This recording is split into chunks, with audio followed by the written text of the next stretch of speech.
Hello hi welcome to cooking with మృదులా.blogspot.com. మీ సలహాలు సూచనలు పంపాల్సిన నా ఈమెయిల్ అడ్రస్ reddy.mridula@gmail.com. మీ కామెంట్స్ని నా బ్లాగ్ కుకింగ్ విత్ మృదులాలో కూడా పోస్ట్ చేయొచ్చు. ఈరోజు మనము మద్రాస్ స్టైల్ టమాటో రసం రెసిపీ చూద్దాము. ఇది నాకు ప్రతిభ ఆంటీ నేర్పించారు. Thank you aunty. నేను కొన్ని మైనర్ చేంజెస్ చేసి ఈ రెసిపీని సింప్లిఫై చేశాను. మీకు నచ్చుతుందని అనుకుంటున్నాను. ఇప్పుడు దీనికి కావాల్సిన పదార్థాలు చూద్దాము. 3 బాగా పండిన టమాటోలు, వీటిని చిన్న ముక్కలుగా తరిగి బాగా పిసికి పిప్పి తీసేసి టమాటో ప్యూరీలాగా తయారు చేసి పెట్టుకోవాలి. ఒక చిన్న నిమ్మకాయ అంతా చింతపండు, దీన్ని కొద్దిసేపు నీళ్ళలో నానబెట్టి పిసికి పిప్పి తీసేయాలి. దీనిలోంచి 2 టేబుల్ స్పూన్లు చిక్కటి చింతపండు ప్యూరీ వస్తుంది. కొద్దిగా తరిగిన కొత్తిమీర, చిటికెడు పసుపు, తగినంత ఉప్పు, 3 గ్లాసుల నీళ్ళు, 1 టేబుల్ స్పూన్ నూనె.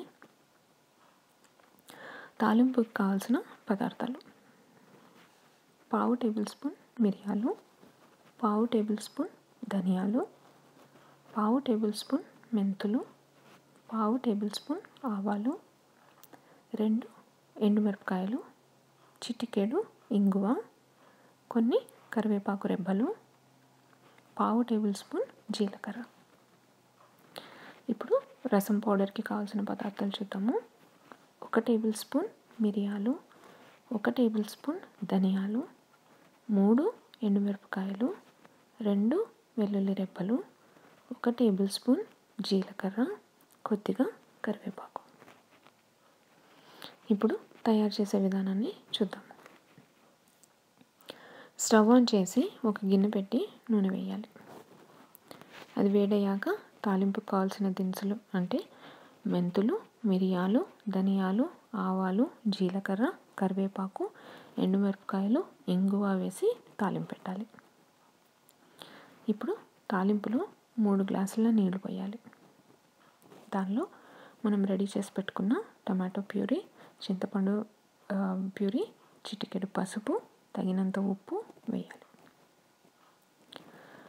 ఇప్పుడు స్టవ్ని మీడియం హీట్లో పెట్టి రసం నీళ్ళు బాగా తెరలే వరకు ఉంచాలి.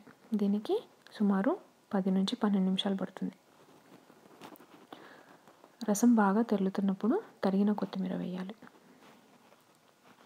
ఈలోపు ఒక మిక్సీ జార్లో మిరియాలు, ధనియాలు, జీలకర్ర, వెల్లుల్లి, ఎండుమిరపకాయలు, కొద్దిగా కరివేపాకు వేసి కోర్స్గా గ్రైండ్ చేసి ఉంచుకోవాలి. ఈ మిశ్రమాన్ని మరుగుతున్న రసంలో వేసి వెంటనే స్టవ్ ఆఫ్ చేసి రసం గిన్నె మీద మూత పెట్టాలి. అంతే, ఎంతో రుచికరమైన టమాటో రసం రెడీ. దీన్ని మామూలుగా తాగొచ్చు లేదా వైట్ రైస్లో తింటే చాలా చాలా బాగుంటుంది.